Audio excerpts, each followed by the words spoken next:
have different egos for different situations. There is the ego of the father, ego of the mother, ego of a priest, ego of a politician, ego of a beggar, ego of a king. And depending on what role you're playing, you are stuck in that world of ego. The way you behave as a father is very different from the way you behave as an employee. You will not talk to your boss like the way you talk to your child. These are two different egos. The ego is there. The employee ego is there. The father ego is there. But depending on the situation, you bring out one or the other. The ego of a patriot, a citizen. The ego of a believer. I'm a Christian, I'm a Hindu, I'm a Muslim. You have multiple personalities. You have to accept that you are suffering from a multiple personality disorder. That is what life is. When all your personalities are dissolved and you become one with that thing, with yourself, then all the madness is cleared. The way we are suffering from multiple personality disorders. That is why what we do at home is different from what we do at work. What we do alone is different from what we do when we are around people. We are many different egos. And we are constantly juggling with them. Our frustration is certain times when we don't want a certain ego to emerge, when it emerges, there is frustration. Why are you? You are not required here. You have no problem being angry, being frustrated, being jealous, but you want to be that contextually when the situation demands. When you are unable to control that, that's when there is frustration. If you are one, and if there's one personality to you, these problems would not arise at all. You can decide on something and you can simply stick with it. Why is it so hard to know what you have decided on? Even simplest of things.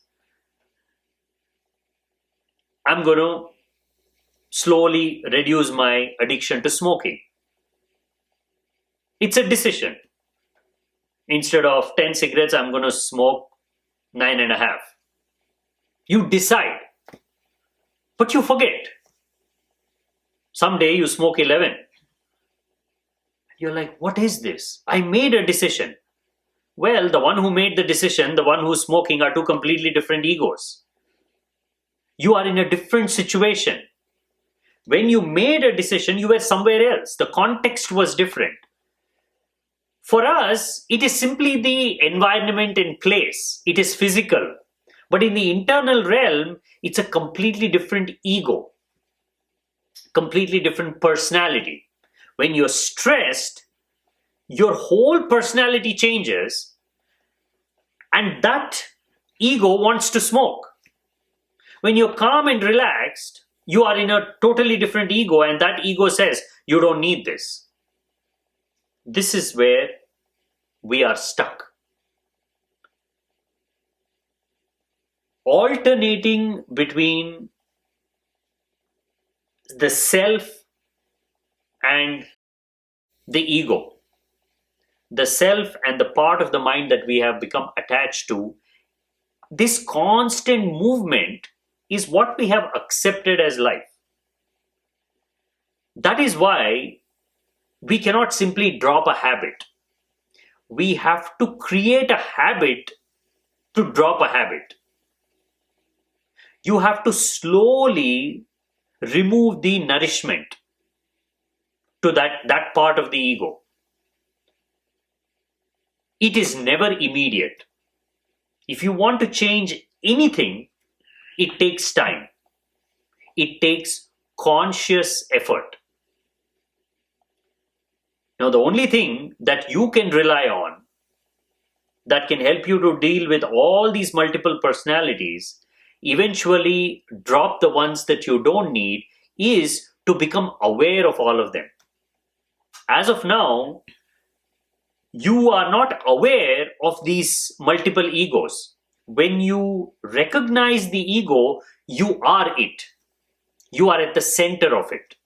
You do not see anything else. When you're angry, you are anger. When you are confused, you are the confusion. There is no separation between you and confusion. If there is any separation, then you can see, oh, I have picked up this confused ego.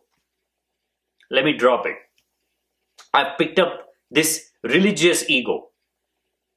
Let me drop it. It's so easy if you can stay outside of the ego. Because you cannot stay outside, you're at the center of it. Changing mood, changing landscape of emotions and experiences are accepted as natural. It isn't natural. That is the most unnatural part of you, to be lost in a world of thoughts. In the Christian scriptures, the same thing is mentioned like this. Blessed is the man who does not walk in the counsel of the wicked, or stand in the way of sinners, or sit in the seat of mockers. But his delight is in the law of the Lord, and on his law he meditates day and night. He is like a tree planted by streams of water, which yields its fruit in season, and whose leaf does not wither. Whatever he does prospers. Now, to understand this, you need a certain environment. A setup is required where you have to contemplate on this idea, you have to interpret it, you need to have conversation, and someone who has experienced this in its entirety should be guiding you. So the setup is that of a teacher and student relationship. Only in a teacher and student environment, in a Zen monastery or in an ashram, where there is this basic understanding that individuals are here to get to the bottom of these words, not to serve an external entity, but to discover something more about themselves. If that environment is not available, if you turn this into a preaching, a one-way communication, then it becomes rigid and dogmatic. You cannot ask questions. Automatically, you will assume that, oh, I'm being asked to attach myself to the Lord. I should not be doing wicked things, evil things. An existential attachment to the self, which leads to liberation, which keeps you away from unwanted thoughts and desires, becomes a moral philosophy of clinging to religion so that you don't become a sinner. The whole idea is transformed into something concrete. You are a sinner. There is something wrong with you. Lord can save you. Only He can save you. Go and attach yourself to Him. A total misinterpretation of what the scriptures are actually trying to say. They're saying there is something within you